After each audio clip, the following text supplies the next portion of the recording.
안녕하세요. 집이야기 정소장입니다. 오늘 소개해드릴 현장은 50평 구축 아파트입니다. 많은 분들이 지금 사는 곳이 익숙하고 좋다 보니까 거기에 계속 살고 싶어 하시는 경우가 많죠. 그런데 집이 오래되다 보니까 여기저기 불편한 것들이 생기고 해서 인테리어를 결심하시는 경우가 많은데요. 이번 현장의 클라이언트께서도 이 아파트가 지어졌을 때부터 지금까지 20년 동안 한 곳에서 쭉 거주하고 계신 상황이었습니다. 그 사이 자녀분이 성장해서 독립을 하고 이제 두 분이서 남은 여생을 편안하게 보낼 집을 만들고 싶어 하셨는데요. 저희에게 강조해 주신 건 딱 두 가지였습니다. 우선은 기초, 그러니까 단열이나 설비 같은 게 확실한 집, 그리고 조명이 편안한 집, 이러한 것들이 어떻게 공간에 반영되어 있는지 바로 설명드려 볼게요. 우리가 집에서 가장 중요한 공간을 꼽아보라고 하면 보통 거실과 주방을 많이 얘기하십니다. 맞는 말이죠. 하지만 그 전에 우리가 먼저 만나게 되는 공간이 있죠. 바로 현관과 복도입니다. 보통 방들은 방문에 의해서 공간이 분절되어 있지만 현관에서부터 이 공용부로 이어지는 공간은 대부분 하나로 연결되어 있죠. 그래서 이 공간의 전체적인 무드가 중요한데요. 이 집은 기본적으로 평수가 있다 보니 현관 자체는 꽤나 넓은 편이었어요. 그런데 이 중문을 사이에 두고 내부 공간의 마감 형식이 다르다 보니까 훨씬 더 좁게 느껴졌습니다. 그래서 기능적으로 공간이 나누어지더라도 하나의 공간으로 익히는 게 중요하다고 판단했습니다. 그렇게 하기 위해서 중문은 최대한 얇은 프레임으로 제작해서 시각적으로 이 전실과 안쪽 공간이 연결되어 보이도록 했고요. 여기 자세히 보시면 안쪽 벽 좌측으로 열린 공간이 있는데요. 의도적으로 이 중문의 프레임을 얇게 하면서 이 공간이 현관에서 살짝 보일 수 있도록 목공 작업을 할 때 이 튀어나오는 벽의 두께를 최소화했습니다. 사소하지만 이런 장치들이 이 공간을 바라봤을 때 더욱 깊어 보이게 하는 요소가 되는 거죠. 이렇게 현관의 전실을 내부 공간처럼 만들어줄 때 중요한 게 뭐냐, 대부분 이렇게 전실이 분리되어 있는 형태의 현관들은 단열이 안 되어 있는 경우가 대부분입니다. 그래서 이렇게 온전히 실내 공간으로 편입할 때는 무조건 단열 공사를 함께 해줘야 되거든요. 발코니 단열에 대해서는 다들 잘 아시지만 의외로 이 현관 부분에 대한 단열을 놓치시는 경우가 많습니다.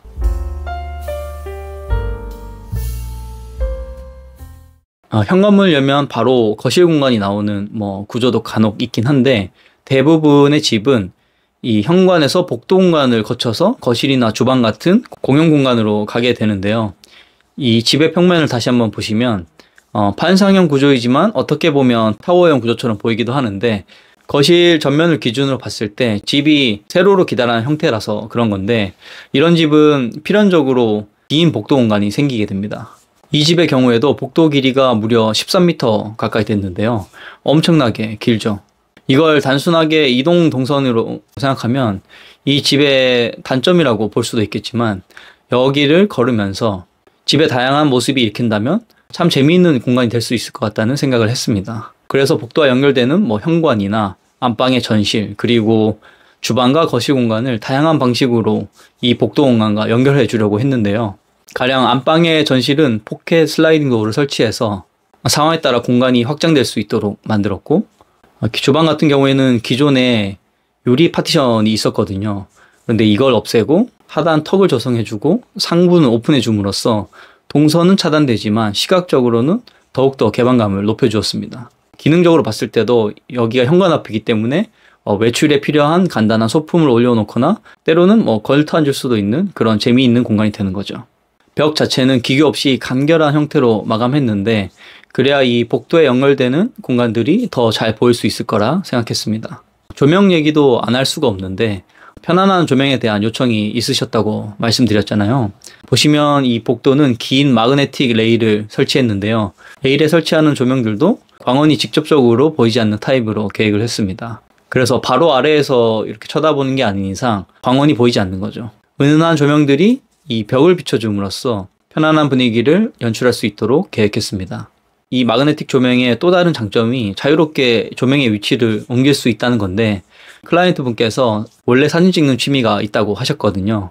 그래서 저희는 이런 기본적인 바탕을 만들어 드렸지만 이런 바탕에 멋진 작품을 걸어두고 필요에 따라 조명을 잘 배치하면 호텔의 복도 같은 그런 공간이 될 수 있을 거라 생각합니다.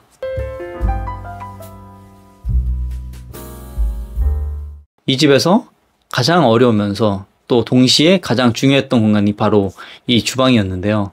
각 방이나 거실 공간은 이 집의 평수에 어울리게 크기가 괜찮았어요. 그런데 이 주방은 굉장히 좁고 긴 형태라서 싱크대를 배치하기가 상당히 애매했습니다. 요즘 30평대 주방도 기본적으로 이 전면의 폭이 3m 이상은 나오는데 여기는 3m가 채 안 됐었거든요. 50평인데. 기존에는 이 한쪽 벽을 따라서 키 큰 장이 쭉 구성되어 있고 나머지 공간이 D자 형태의 주방으로 배치가 되어 있었어요. 그러다 보니까 안 그래도 이 좁아 보이는 주방이 더 좁아 보였던 거죠. 키 큰 장이 이 한쪽 면을 차지하고 있으니까. 그래서 우선은 키 큰 장을 맨 뒤로 옮겼습니다.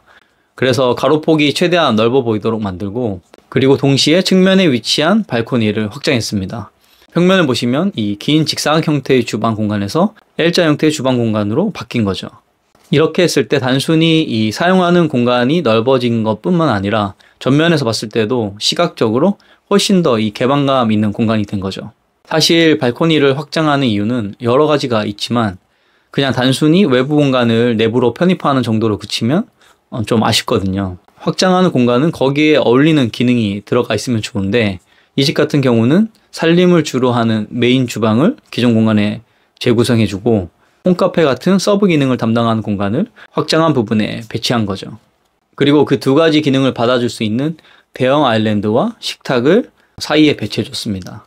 가끔 이 해외에 계신 자녀분이 집에 오시는데 커피 같은 걸 좋아해서 주방에 왔다 갔다 하다 보면 이 어머님과 자꾸 동선이 부딪힌다는 얘기를 해주시더라고요. 소소한 거지만 이런 이야기들이 공간을 설계하는데 많은 힌트가 됩니다. 이 주방에서 한 가지 더 짚고 넘어갈 부분은 바로 이 환기에 대한 부분인데요. 일반적으로 이 판상형 구조의 아파트는 거실과 주방이 맞통풍이 되기 때문에 환기가 잘 되는 편입니다. 그런데 이 집 같은 경우는 주방이 집의 이 한가운데 놓여 있어서 기본적으로 환기가 잘 되지 않는 구조적인 문제가 있었습니다. 이 부분이 여기에 사시는 동안 특히 좀 불편하셨다고 해요. 그런데 이미 내력벽의 위치가 확정되어 있는 아파트를 우리가 마음대로 철거할 수는 없잖아요. 그래서 이 공기를 강제적으로 순환할 수 있는 환기장치를 설치하였습니다. 많은 분들이 이 전열교환기로 알고 있는 기계인데 전열교환기라는 용어는 열외수 방식을 얘기하는 것이고 정확하게는 기계 환기장치입니다. 최근에 지어진 아파트들은 기본적으로 이 환기장치가 설치되어 있습니다. 왜냐하면 2006년 이후에 지어진 공동주택들은 의무적으로 이 환기장치를 설치하게끔 법이 제정됐거든요. 그만큼 이 공기질이 중요하다는 얘기인데 이 집 같은 경우는 그 이전에 지어졌다 보니까 환기장치가 없었어요. 그래서 천장을 전체 다 철거하고 환기설비부터 진행을 했습니다. 이런 것들이 눈에 보이지는 않지만 굉장히 중요하고 필요한 기초설비인 거죠. 다만 이 환기설비를 하려면 천장 공간이 어느 정도 확보가 돼야 되는데 아파트 특성상 천장 위쪽 공간이 넓지가 않아서 모든 아파트에 적용하기에는 좀 어려움이 있습니다. 그런데 만약에 우리 집이 구축이긴 하지만 집에 스프링클러가 있다고 하면 기본적으로 안쪽 공간이 20-30cm 정도는 나오거든요. 그렇기 때문에 이런 집들은 충분히 설치가 가능합니다. 이어서 거실 공간입니다. 기존에는 이 폴딩도어를 이용해서 발코니 공간을 사용하고 계셨어요. 여기도 마찬가지로 확장을 했는데요. 발코니 확장할 때 단열 같은 기초 공사에 대한 부분은 아무리 강조해도 지나치지가 않은데요. 저희는 외기에 직접 면한 곳은 아이소핑크라는 단열재를 50mm 2장 교차 시공해서 총 100mm 두께로 진행하고 있습니다. 제가 이전에 발코니 확장에 대해서 자세히 설명한 영상이 있으니까 필요하신 분들은 참고하시면 좋을 것 같습니다. 집마다 다르기는 하지만 이 구축 아파트는 거실 양쪽에 날개벽이라고 부르는 내력벽이 있는 경우가 많습니다. 이번 현장도 마찬가지였는데요. 사실 인테리어를 한다고 해서 발코니를 꼭 확장해야 되는 건 아닙니다. 그런데 어떤 필요에 의해서 확장을 생각하고 계신다면 그 이유가 명확하게 있는 게 좋습니다. 그래야 이 확장한 공간이 제대로 쓰여지고 기존 공간과도 잘 어울리는 거죠. 사실 양쪽에 이 날개벽이 없다면 디자인에 있어서 크게 어려운 건 없습니다. 그냥 이 공간이 넓어지게 되는 거니까요. 그런데 이 날개벽이 있으면 뭔가 거기에 영역성이라는 게 어쩔 수 없이 생기게 되죠.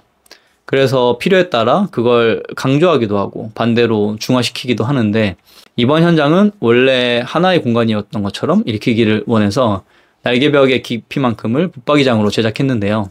같은 결의 재료로 마감을 해줌으로써 마치 이 목재 덩어리 하나가 묵직하게 놓여진 것처럼 만들어 주었습니다. 거실의 조명은 기본적인 분위기만 만들어주는 조명과 기능적인 부분을 담당하는 조명으로 나눠서 계획했는데요. 분위기를 만들어주는 조명이 어떤 거냐? 우리가 어떤 공간에 갔을 때 정말 편안하다 이렇게 느끼신 적이 있을 텐데 그런 경우를 떠올려 보시면 아마 대부분 조도가 낮고 약간은 어두운 분위기였을 거예요. 단순하게 이 조명을 적게 하면, 어둡게 하면 그런 분위기가 날 거라고 생각하실 수도 있는데 사실은 빛이 한번 반사되고 나서 우리 눈에 들어와서 그런 겁니다. 빛이라는 게 벽이든 가구든 어떤 물체에 먼저 떨어지고 그게 이제 반사돼서 나오면은 훨씬 더 부드럽게 느껴지거든요. 그래서 TV가 걸리는 벽이나 커튼이 들어가는 창가는 분위기를 연출하는 간접등으로 계획을 했습니다. 반대로 이 기능적인 조명은 어떤 거냐? 직접적인 활동이나 어떠한 행위가 일어나는 공간이라고 생각하시면 좋을 것 같은데 이게 어렵다면은 그냥 가구를 한번 떠올려 보시면 됩니다. 거실에는 소파라는 가구가 있죠. 소파에서는 TV도 보고 독서도 하고 아이들과 놀이도 합니다. TV를 볼 때는 조명이 필요 없지만 다른 행위를 할 때는 조명이 필요하죠. 이런 곳들은 필요에 따라 충분히 조도를 확보할 수 있도록 계획을 해줘야 되는데 이런 곳에 들어가는 조명이 기능적인 조명인 거죠. 그래서 이 두 가지를 잘 조합해서 조명을 배치하시면 호텔처럼 편안하면서도 필요한 조도를 확보할 수 있는 그런 집을 만드실 수 있을 겁니다. 오늘은 평소와 다르게 저희 인테리어 현장을 소개해 드렸는데요. 인테리어를 준비하시는 분들께 작게나마 도움이 되면 좋겠습니다. 사실 정말 오랜만에 이 영상을 촬영했는데요. 혹시나 저희 영상을 기다렸을 구독자분들께 죄송하다는 말씀 드리고 앞으로는 더욱더 자주 찾아뵐 수 있도록 하겠습니다. 궁금하신 점 있으시면 댓글 남겨주세요. 그럼 또 만나요. 안녕.